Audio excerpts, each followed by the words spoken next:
Hello, നമുക്കാണെങ്കിൽ ഇന്നൊരു അടിപൊളി മുട്ടക്കറി ഉണ്ടാക്കാം. ഇടിയപ്പത്തിൻ്റെയും ചപ്പാത്തിയുടെ കൂടെ ഒക്കെ കഴിക്കാൻ പറ്റിയത്. അതിനായിട്ട് വെളിച്ചെണ്ണ ഒഴിച്ചിട്ടുണ്ട്. വെളിച്ചെണ്ണ ചൂടായി വന്നപ്പോൾ കടുകിട്ട്, വറ്റൽമുളകിട്ട്, പിന്നെ ഒരു തണ്ട് കറിവേപ്പിലയും കൂടി ഇട്ടതിന് ശേഷം നമുക്ക് അരിഞ്ഞു വെച്ചിരിക്കുന്ന സവാളയിട്ട് ലേശം ഉപ്പും ഇട്ട് ഇളക്കി ഒന്ന് അടച്ച് വെച്ച് വേവിക്കുക. അതൊന്ന് വാടി വന്നപ്പോഴത്തേക്ക് ഇഞ്ചിയും വെളുത്തുള്ളിയും കൂടി ഇട്ട് ഒന്ന് ഇളക്കുക. അപ്പോഴത്തേക്ക് ഇത് വെന്ത് കിട്ടുമ്പോഴത്തേക്ക് നമുക്ക് തേങ്ങ അരയ്ക്കാൻ കുറച്ച് തേങ്ങ, പെരുംജീരകപ്പൊടി, പിന്നെ മസാലപ്പൊടി, പിന്നെ മഞ്ഞൾപ്പൊടിയും കൂടി ഇട്ട് സോക്ക് ചെയ്യാൻ വെച്ചിരിക്കുന്ന ക്യാഷും ആ വെള്ളവും കൂടി ഒഴിച്ച് ഒന്ന് പേസ്റ്റാക്കി എടുക്കണം.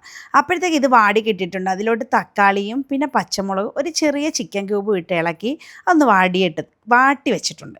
പിന്നെ ഇതിലോട്ട് മുളക് പൊടി, മല്ലിപ്പൊടി, പിന്നെ കുറച്ച് കുരുമുളക് പൊടിയും കൂടി ഇട്ട് ഒന്ന് ചൂടാക്കി ഇതിലോട്ട് മിക്സ് ചെയ്യുക.